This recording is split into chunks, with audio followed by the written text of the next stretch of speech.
নমস্কাৰ, মই আজি বিশেষ এটা কাৰণত ভিডিঅ'টো প্ৰস্তুত কৰিছোঁ। হয়তো আপোনালোকক আৰু কেতিয়াও মই লগ নাপাম। আপোনালোকে মই কেনেকৈ আছোঁ, কি কৰি আছোঁ এই বিষয়ে একো মন্তব্য নকৰিব। মোৰ পৰিস্থিতি বৰ্তমান বহুত বেয়া।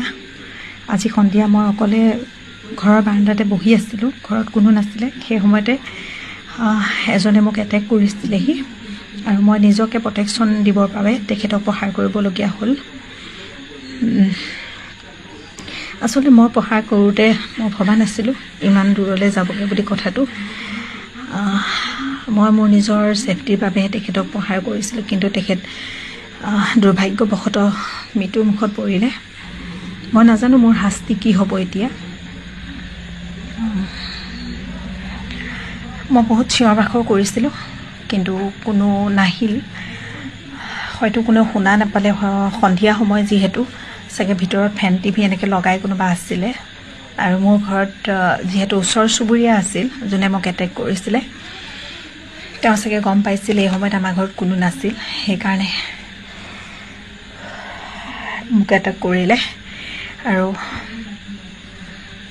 কি ক'ম আপোনালোকক, যদি কেতিয়াবা মোৰ জামিন হয় আপোনালোকক লগ পাম, তেতিয়া ক'ম কিয় তেওঁ মোৰ ওপৰত ইমান আখেজ লৈ আছিলে। মই তেওঁক বহুতবাৰ কৈছিলোঁ যে মোক কেতিয়াও এটেক নকৰিব, মোক জোকাই নল'ব, মই নিজে কেতিয়াও উপজা চিকাৰৰ লগত নালাগোঁ আৰু মোৰ লগতো লাগিবলৈ নাহিব। মই বাৰে বাৰে কৈ থকাৰ পিছতো মোৰ কথাটো তেওঁ নুশুনিলে। অৱশেষত ঘৰত মানুহ নাইকিয়া অসুবিধা লৈ তেওঁ মোক এটেক কৰিবলৈ আহিছিলে। আৰু সেই এটেক কৰাৰ সময়ত মই সম্পূৰ্ণ ভিডিঅ' ক্লিপ ৰাখিছোঁ, আপোনালোকে চাব। কাৰ গাত দুখ, কাৰ গাত নিদোষ, আপোনালোকে ভিডিঅ'টো চালে গম পাব। মই আপোনালোকক দিম, তেখেত কোন হয়, কি হয়, গোটেইখিনি মই ভিডিঅ' কৰি ৰাখিছোঁ, আপোনালোকক মই দি আছোঁ।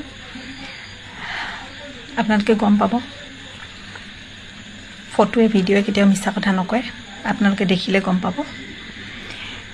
আপোনালোকৰ লগতো যদি কেতিয়াবা তেনেকুৱা কোনোবাই অজানিতে আহি আপুনি ঘৰত বহি থকা অৱস্থাত অকলশৰীয়া সুবিধা লৈ তেনেকৈ এটেক কৰিছে, তেনেহ'লে আপোনালোকে কি পদক্ষেপ ল'ব? মোৰ পদক্ষেপটো যদি ভুল হৈছে ক'ব, কিন্তু এটা কথা মোৰ ভুল হৈ গ'ল। মই তেখেত মৰি যাব বুলি মৰা নাছিলোঁ। মই নিজৰ ছেফটিৰ কাৰণে মাৰোঁতে তেখেত মৰি গ'ল। এতিয়াতো উপায় নাই। এতিয়া এটাই কথা, মোৰ শাস্তি, আৰু কি শাস্তি হ'ব মই নাজানো।